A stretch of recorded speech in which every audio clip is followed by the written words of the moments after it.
Ladies and gentlemen, boys and girls, children of all ages, welcome to Robert Sports Show. Top 7 tag teams of all time.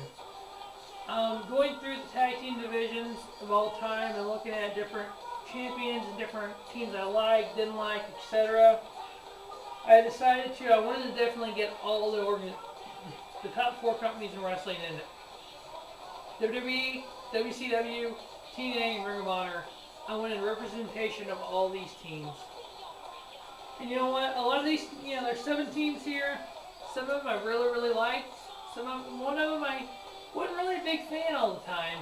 But they meant so much to wrestling that they had to be on here.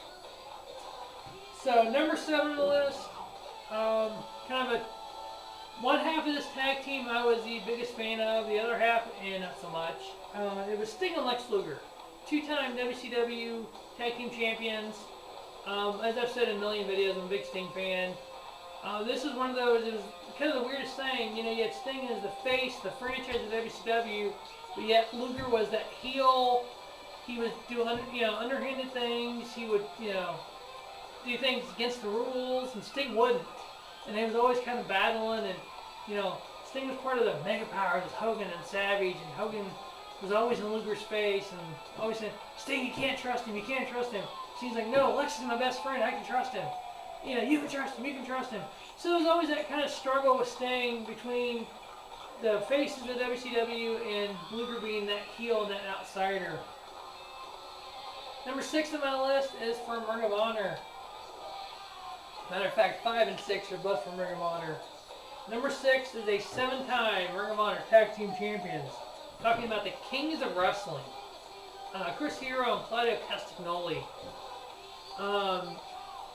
This is probably, they held the titles, I believe it was almost a year. They held the tag titles. Both these guys, single competitors, they put them together and they were just phenomenal together. I just so wish that they could have came to WWE together and seen what they could have done with the big boys. The WWE where the big boys of wrestling are, where the big bad company up north, as people always call it.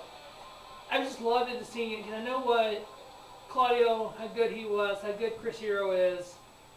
Obviously, Claudio, being Cesaro now. Chris Hero was in NXT, known as Cassius Ohno.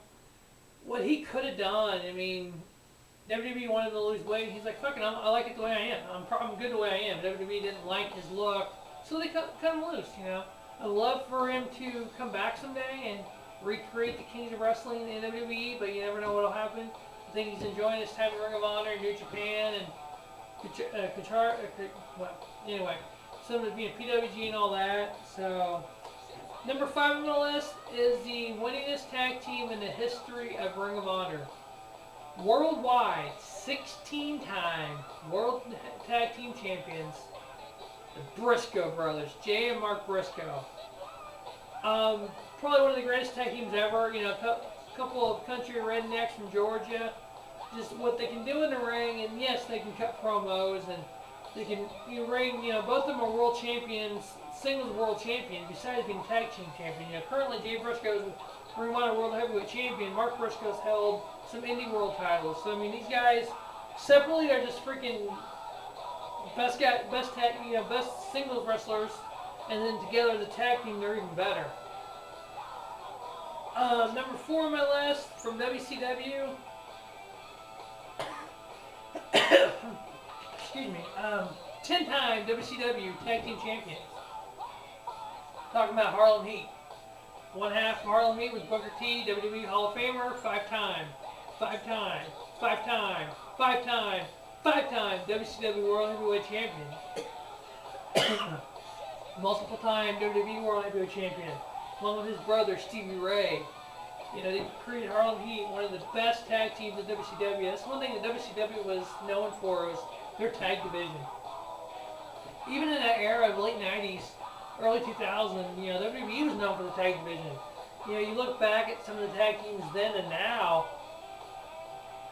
I don't believe the tag teams now could have held a candle to what they had back then. I personally wish the tag division would get back to that point. I miss that. I miss the tag team, the good tag team wrestling. Number 3 on my list from TNA. 6-time TNA NWA Tag Team Champions. The one and only America's Most Wanted. The Cowboy James Storm, the Wildcat Chris Harris. The chemistry these guys had, James Storm went on to be a world champion. He went on to be a multiple-time tag team champion with Robert Roode and Beer Money. But this what James Storm and Chris Harris did in early TNA and NWA was just amazing. They just had this no nonsense kind of kick your ass kind of attitude, and they were a fan favorite. The fans cheered them, the fans booed them, but they knew what they were going to get in that ring.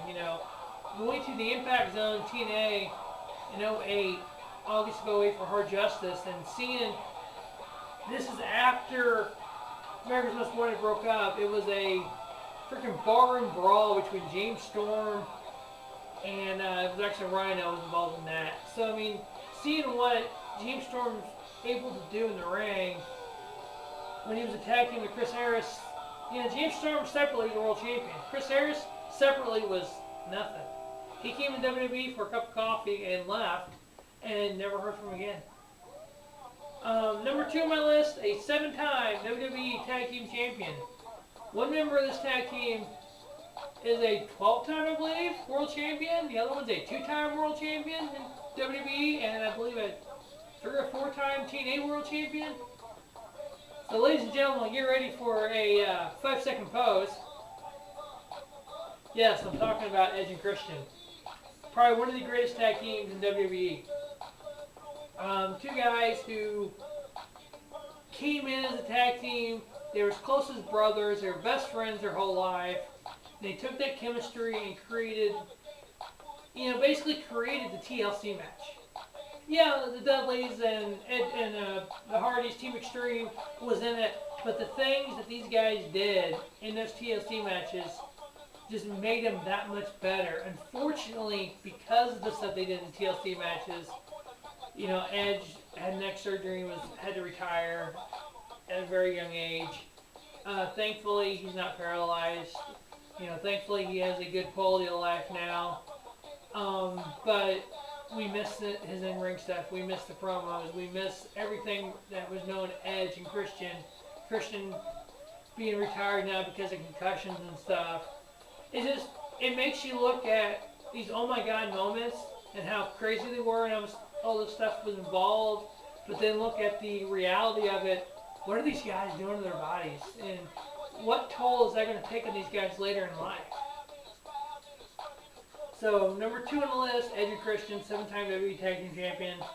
Obviously, number 1, probably the greatest tag team in the world. Worldwide, 23-time Tag Team Champion. Talking about the Dudley Boys, Bubba Ray and Devon, Team 3D. They won titles in WCW, ECW, TNA, New Japan. They've wrestled all over the world. They've been champions in WWE, too. They've been champions all over the world. They've been champions, tag team champions everywhere they've gone. Obviously, Bubba Ray's been world champion in TNA. Obviously Royal Rumble's in Philly. We're looking for, Philly, the home of ECW. Looking for a return of Team 3D. There's all these rumors they're going to be there. Bubba Ray was there. Didn't disappoint at all. Nice big pop from the crowd. But you were waiting for that, Devon to come out, and so they could do the Dudley Boy moves and whatnot. Well, he never did come out. They just used a random black man on R-Truth to be the Devon role of the Dudley Boy stuff, which was cheesy, but it would have been cool if it had been Devon and Bubba Ray. I would love to see both, Team 3D, Dudley Boy, whatever you want to call them, reunite together in WWE and end their career and go off to the Hall of Fame like they should. So then we'll wrap up my top 7 tag teams of all time. As always, thanks for watching Robert Sports Show and have a spiffy night.